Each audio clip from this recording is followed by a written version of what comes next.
Welcome back to Reddit Story Time. Today we have 4 incredible stories.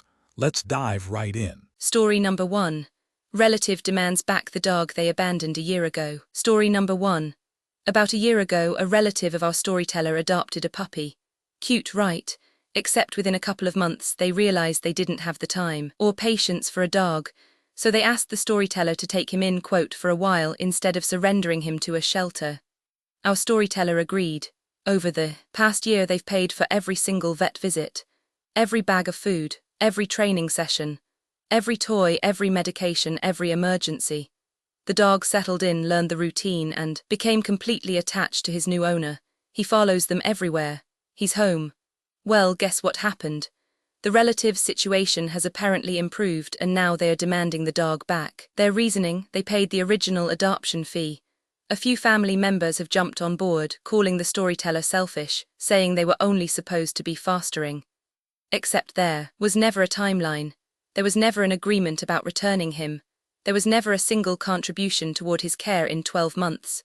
The storyteller told them plainly they're not willing to uproot this dog after a full year just because circumstances conveniently changed. The family is now split down the middle, with some calling it theft and others recognizing reality. The dog doesn't know the original owner anymore. He knows the person who was actually there every single day. What would you do? And the verdict: not the asshole. You don't get to abandon an animal and then reclaim it like a rental car. Story number 2. Friend sold her car because you drive me everywhere anyway. Story number 2. This one is about a friendship that just hit a wall of pure entitlement. Our storyteller has always been the driver in their friend group. They genuinely enjoy driving, so they've always offered rides, especially to one friend who lives just a mile away. No big deal, right? Friends help friends. But here's where it gets wild. This friend got laid off from her job in 2024 and hasn't worked or looked for work since. She can apparently afford to live without income, which is fine for her, but a couple of days ago she dropped a bombshell. She sold her car, not because she needed the money for necessities. She sold it because, quote, our storyteller gives her rides anywhere she needs anyway, so it's just a cash bonus for her now. She openly declared that she would rely solely on the storyteller for all her transportation needs. No discussion, no asking, no offering gas money, just the assumption that her friend is now her permanent, free personal Uber driver. The storyteller's response was perfect. They casually mentioned that it's great she now has more money for Lyft and Uber, and left it at that. Internally, they've decided to never give this person a ride again, and honestly, can you blame them? Who sells their car and unilaterally assigns another human being as their chauffeur? The audacity is genuinely breathtaking. And the verdict: not the asshole. Cut off the rides permanently. That level of entitlement doesn't deserve a free ride. Story number 3. Parents demand two $15,000 anniversary vacations or else. Story number 3. This is about a couple who has been together almost 20 years and both sides of their family are locked in a never-ending competition over who gives more, spends more, and gets more attention. It's been exhausting enough that they've intentionally limited contact with everyone. Recently, both sets of parents have had health issues, and suddenly every invitation comes with a heavy dose of mortality guilt. This could be our last Christmas, our last vacation, our last chance to make memories. So when the husband's parents announced a week-long cruise for their 50th anniversary, the cost for this couple and their child came to $15,000. Everyone else immediately put down deposits. This couple quietly declined. They suggested a large anniversary party instead, a meaningful celebration without the crippling price tag. That idea was rejected. Then, almost immediately after, the wife's parents announced their own anniversary trip, an international all-inclusive vacation. The timing was suspicious, like they'd heard about the cruise and refused to be outdone. Same outrageous cost, same guilt attached. This couple declined that one too for the exact same reason. Now both families are furious, calling them selfish, saying they don't value family and will regret it when someone dies.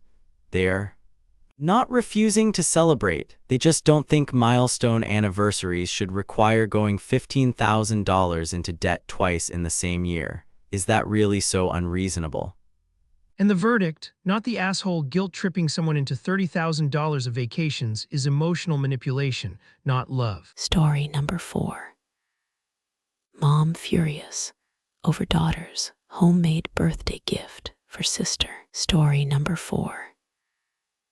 This one will make your blood boil if you've ever had a thoughtful gift rejected for being, quote, not expensive enough. Our storyteller works in the medical field. Their preteen sister, Jem, has been expressing serious interest in becoming a doctor. So for her birthday, the storyteller wanted to get her a proper doctor kit. But every toy doctor kit they found was too childish, cheap plastic, meant for toddlers, not a preteen with real aspirations. So they had an idea. They gathered real medical supplies. They'd outgrown a stethoscope, a blood pressure cuff, a pulse oximeter, a pair of scrubs that almost fit, an ACE wrap, a thermometer, procedure masks, a gown, and even a reflex hammer donated by one of their doctors. Nothing was sharp or dangerous.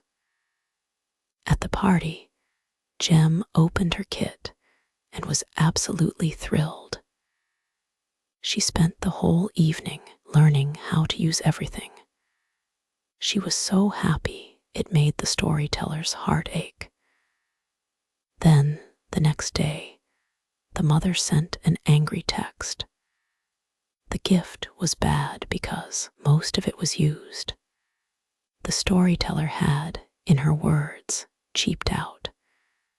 The scrubs didn't fit perfectly, so apparently Jem was upset. The mother said she should have bought something else entirely. She even compared it to a previous gift.